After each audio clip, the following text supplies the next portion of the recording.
नमस्कार, ममा बच्चा में आप सबका स्वागत है। तो आज हम बात करेंगे कि बच्चों को सर्दी खांसी से बचाने के लिए हमें क्या घरेलू उपचार अपनाने चाहिए। तो बिना टाइम बिताए हम फटाफट अपने वीडियो को शुरू करते हैं। लेकिन वीडियो अगर आपको अच्छा लगे तो प्लीज़ इसे लाइक ज़रूर करिएगा और दूसरे पेरेंट्स के साथ भी शेयर करिएगा जिससे कि उनकी भी हेल्प हो सके। तो चलिए फटाफट हम अपना वीडियो शुरू करते हैं। बच्चों से रिलेटेड वीडियो देखने के लिए आप ममा बच्चा को सब्सक्राइब करिए और नोटिफिकेशन के लिए बेल आइकन को ज़रूर क्लिक करिए। तो इस वीडियो को हमने बेसिकली दो कैटेगरीज में डिवाइड किया है। एक कैटेगरी है ऐसे बच्चों की जो कि 6 महीने से छोटे हैं और एक कैटेगरी है ऐसे बच्चों की जो कि 6 महीने से बड़े हैं। तो सबसे पहले हम बात करते हैं 6 महीने से छोटे बच्चों की। सिंस 6 महीने का छोटा बच्चा, उसे हम केवल और केवल ब्रेस्ट मिल्क देते हैं या फिर फॉर्मूला मिल्क देते हैं। उसे हम कुछ अलग से दवाइयाँ नहीं दे सकते हैं या घरेलू रेमेडीज़ भी जो होती हैं हम ऐसा कुछ दे नहीं सकते बच्चों को जिससे कि उनकी सर्दी खांसी सही हो सके। अगर आपके बच्चे को कोल्ड कफ हो गया है तो बिल्कुल भी मत घबराइए। इवन बोला जाता है कि 1 साल तक की जब तक बच्चा नहीं हो जाता, 1 साल के अंदर उसको 8 से 10 बार कोल्ड कफ हो सकता है।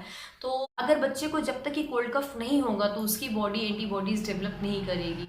एंटीबॉडीज ही होती हैं जो कि उस वायरस के अगेंस्ट लड़ती है। तो अगर आपके बच्चे को कोल्ड कफ होगा, बच्चे की बॉडी एंटीबॉडीज डेवलप करेगी, फिर उसकी उतनी ज़्यादा ही इम्यूनिटी बूस्ट होगी। इसलिए आपको घबराने की ज़रूरत नहीं है। मेरी बेटी भी जब छोटी थी, अग्रीवा भी जब छोटी थी, तब भी उसे कोल्ड कफ होता था। तो उस टाइम पे हमने क्या होम रेमेडीज़ अपनाई हैं वो मैं आपको बताने वाली हूँ।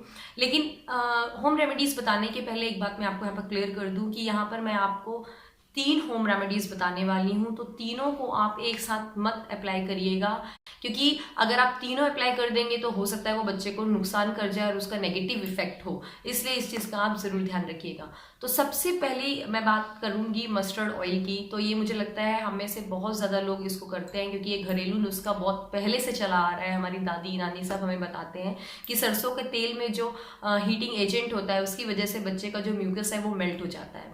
तो हम एक्चुअली क्या करते हैं, सरसों के तेल में हम अजवाइन डाल के उसे बॉईल करते हैं। कुछ लोग इसमें लहसुन डालते हैं, बट हमने अग्रिमा के लिए जब ट्राई किया था लहसुन, तो उसकी थोड़ी बॉडी में फुंसियाँ हो गई थी। तो मे भी कुछ बच्चों को लहसुन से एलर्जी हो जाती होगी, तो इसलिए हम लहसुन नहीं यूज़ करते हैं। हम मस्टर्ड ऑयल के साथ अजवाइन यूज़ करते हैं। उसको हम बहुत देर तक की बॉईल कर लेते हैं जब तक कि अजवाइन पूरी तरीके से काला नहीं हो जाए। वैसे भी आपको अगर मस्टर्ड ऑयल आप यूज़ कर भी रहे हैं मालिश के लिए या रेगुलर मसाज के लिए, तो आपको वो कच्चा नहीं यूज़ करना है, क्योंकि उसमें थोड़ा सा कच्चा जो सरसों का तेल होता है बोला जाता है वो थोड़ा सा जलन होती है उसमें से। तो अगर एक बार उसको आप बॉईल कर लेंगे तो वो जो भी झुंझुनाहट होती है वो ख़त्म हो जाती है। तो अगर बच्चे को कोल्ड कफ है तो आप अजवाइन के साथ इसको बॉईल करिए और ठंडा होने के बाद आप इसे छान के एक बॉटल में स्टोर कर सकते हैं। और जब भी आपको बच्चे को लगाना है इसे आप थोड़ा सा गुनगुना करिए, ज़्यादा गर्म नहीं करना है, गुनगुना करिए और इसे बच्चे के चेस्ट पे लगा दीजिए और बच्चे की नाभि के पास लगा दीजिए। तो इससे बच्चे को बहुत ज़्यादा आराम मिलेगा। अब लगाना कब है ये बात करते हैं। अगर बच्चे सोने वाला है, जैसे कि आपने बच्चे को एक्चुअली लगाने के बाद बच्चे को हवा में नहीं रखना है। तो अगर बच्चा मान लीजिए दोपहर को सो रहा है तो आपने सोने के पहले थोड़ा सा लगा दिया और उसे ब्लैंकेट से ढक दिया, 1-2 घंटे तक की बच्चे की बॉडी में वो अच्छे से लगा रहेगा। तो जो हीटिंग एजेंट है उसकी वजह से बच्चे का जो कफ है वो पिघलेगा और पॉटी से साथ निकल जाएगा। या फिर अगर बच्चा रात को सो रहा है, ये बेस्ट है, मैं मतलब हमेशा अग्रिमा के लिए रात को ही यूज़ करा है हमने। तो अगर बच्चा रात को सोने जा रहा है या सो गया है उसके बाद भी आप उसको लगा दीजिए। जो भी आपने बॉटल में तेल स्टोर कर रखा है उसको गुनगुना करने के बाद बच्चे के चेस्ट पे लगा दीजिए। आप चाहे तो बच्चे की हथेलियों पे भी लगा सकते हैं, तलबों पे भी लगा सकते हैं। तो इससे बच्चे में बहुत ज़्यादा गर्माहट आएगी और जिसकी वजह से जो भी कफ है वो मेल्ट हो जाएगा। तो आई थिंक ये होम रेमेडी मुझे लगता है बहुत लोगों को पता थी, बट स्टिल ये काम करती है, 100% वर्किंग है मतलब कि। तो आप इसको यूज़ कर सकते हैं। दूसरी होम रेमेडी जो कि मैंने नन्नू के लिए अपनाई थी वो ये है ड्राई जिंजर पाउडर। बहुत इजीली मार्केट में मिलता है, तो आप ड्राई जिंजर पाउडर लीजिए। बच्चा जब भी सोने वाला हो, सेम तरीका आपको जैसे आपने मस्टर्ड ऑयल के लिए अपनाया सेम आपको इसके लिए भी अपनाना है। इसको लगाने के बाद खुले में नहीं रखना है बच्चे को। अब लगाना कैसा है ये हम देखते हैं। आप केवल ड्राई जिंजर पाउडर लीजिए, जो बच्चों के नेल्स होते हैं पैरों के और हाथों को, उनमें लगा दीजिए। बच्चे के चेस्ट पे लगा दीजिए, हल्का सा ऐसे बच्चे के चेस्ट पे रब कर दीजिए। उसके बाद बच्चे को ढक दीजिए, या फिर आप रात को सोने के पहले लगा दें, वो बेटर होगा, क्योंकि बच्चे मानते नहीं हैं। उनको कई बार रज़ाई पसंद नहीं आती है, उन्हें ढकना पसंद नहीं आता है, गर्माहट होती है तो वो खोलते हैं। तो इससे अच्छा है कि आप रात को सोने के पहले लगा दीजिए। बच्चा सोएगा उसके बाद बच्चे का जो भी कफ है, म्यूकस है, वो सब पॉटी में निकल जाएगा। तो ये थी जो कि मैंने अपने नन्नू के लिए अपनाई थी ये होम रेमेडी। ये भी वर्क करती है।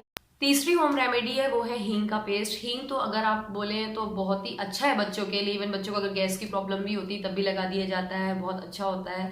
क्योंकि शुरू में बच्चों को गैस की प्रॉब्लम होती है तब भी हम हींग यूज़ करते हैं। अब हींग को यूज़ कैसे करना है कोल्ड कफ के लिए, तो इसके लिए आपको 4 चम्मच दूध में 1 चुटकी हींग लेनी है और उसको आपको गैस में बॉईल करना है। मतलब इसको थोड़ा सा बॉईल करेंगे आप, तो उसके बाद इसका जो टेक्स्चर है थोड़ा थिक हो जाएगा, आप देखेंगे येलोइश हो जाएगा।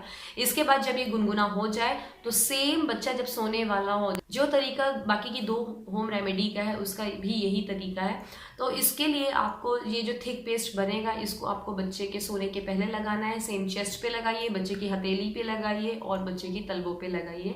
इसके बाद बच्चे को सोने दीजिए। हींग भी आपको पता है गर्म होता है बहुत ज़्यादा, तो इससे भी बच्चे का जो म्यूकस है वो भी मेल्ट होगा और इससे बच्चे को राहत मिलेगी और पॉटी में म्यूकस निकल जाएगा। एक चीज बोलना चाहूंगी कि सरसों का तेल तो चलिए ठीक है, लेकिन जो हींग वाली रेमेडी है और जो ये सौंठ वाली रेमेडी है, बच्चा जब सुबह उठे तो आप एक बारी उसको गीले कपड़े से साफ कर दीजिएगा, हथेलियों को स्पेशली, क्योंकि जो छोटे बच्चे होते हैं वो अपनी हथेलियों को, उंगलियों को बार बार मुंह में लेते हैं, तो वो बच्चे के मुंह में नहीं जाए, इस चीज का आप जरूर ध्यान रखिएगा। तो इससे अच्छा है कि आप एक बारी गीले कपड़े से उसको साफ कर दीजिएगा जब बच्चा मतलब 6-8 घंटे हो जाए लगे हुए उसके बाद। तो इसलिए आप अगर रात को लगाएंगे तो वो बहुत ही अच्छा होगा, क्योंकि पूरी रात बच्चा डिस्टर्ब भी नहीं होगा और बच्चे को इससे इजीली राहत भी मिलेगी।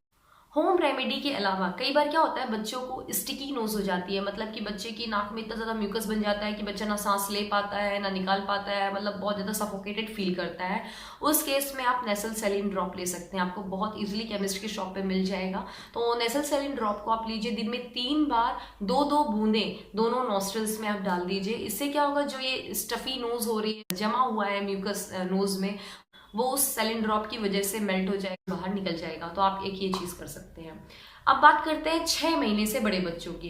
तो 6 महीने से बड़े बच्चों को आप ये सारी होम रेमेडीज जो कि हमने 6 महीने से छोटे बच्चों की बात करी है, इनको तो आप दे ही सकते हैं। साथ में आप उनको खाने में कुछ चेंजेस कर सकते हैं, जैसे कि अब 6 महीने से बड़ा बच्चा है तो आपने उसको सॉलिड्स इंट्रोड्यूस कर दिया है, तो आप कोशिश करिए, जैसे सर्दियां चल रही है, पूरी सर्दियों में आप चाहें तो जो भी बच्चे का फूड बना रहे हैं उसमें हींग यूज करिए, अजवाइन यूज करिए, जीरा यूज करिए, क्योंकि जो हमारे ये मसाले हैं, हल्दी हो गई, इतने स्ट्रांग है कि आपको कहीं और जाने की जरूरत ही नहीं है। अगर आप बच्चे की डेली डाइट में इन सब चीज़ों को देंगे तो ना बच्चे को गैस की प्रॉब्लम होगी, ना बच्चे को कोल्ड कफ की प्रॉब्लम होगी। मतलब जब से नन्नू 6 महीने से बड़ी हुई है, हम उसके खाने में डेली अजवाइन मिलाते हैं, जीरा मिलाते हैं। मतलब ठंडियाँ स्टार्ट हो गई तो हम हींग से छोंक लगाएंगे, लहसुन देंगे बच्चे को। तो अगर आप बच्चे की डाइट पे थोड़ा सा चेंज कर देंगे तो उसका अपने आप इम्यूनिटी भी बूस्ट होगा और बार बार कोल्ड कफ भी नहीं होगा। तो ये तो थी बात आप खाने में क्या चेंजेस कर सकते हैं। एक और चीज़ है वो है घूटी, आप दे सकते हैं बच्चे को। मैंने कभी अपनी बेटी को जन्म घूटी या डाबर घूटी ये सब नहीं दिया है, मैंने हमेशा नन्नू को घर की बनी हुई घूटी ही दी है। तो जब भी ठंड स्टार्ट होती है तो हमारे यहाँ पे घूटी दे देते हैं, मतलब 6 महीने से बड़े बच्चे को ही दी जाती है घूटी। अब इसे कैसे बनाना है इसका हमने सेपरेट वीडियो किया है, आप उसको जाके देख सकते हैं। उसमें जायफल मिला होता है, हल्दी मिली होती है, जिस ब्रेस्ट मिल्क से बनता है वो एक्चुअली। अगर आपका ब्रेस्ट मिल्क नहीं निकल रहा है, आप ब्रेस्ट मिल्क नहीं दे रहे हैं बच्चे को, तो आप पानी डाल के भी, जो बच्चे का बॉइल्ड वाटर है, आप उससे भी बना सकते हैं इस घूटी को। लेकिन इससे बच्चे को राहत मिलेगी। मतलब पूरी ठंडियों में भी अगर आप बच्चे को दे देंगे तो बच्चे का वो एज अ मतलब बोलते हैं ना प्रोटेक्शन, मतलब प्रोटेक्ट करके रखेगा बच्चे को। तो उससे सर्दी खांसी या कोई भी फ्लू जो वायरस से हो जाता है वो नहीं होगा, बच्चे की इम्यूनिटी भी बूस्ट होगी। तो आई होप ये जो हमारा वीडियो है आपको पसंद आया होगा, तो फटाफट इसे लाइक कर दीजिए, हमारे चैनल को सब्सक्राइब करिए अगर अभी तक आपने हमारे चैनल को सब्सक्राइब नहीं किया है, जिससे कि और भी आपको बेबी रिलेटेड वीडियोस देखने का मौका मिलता रहे। Thank you so much.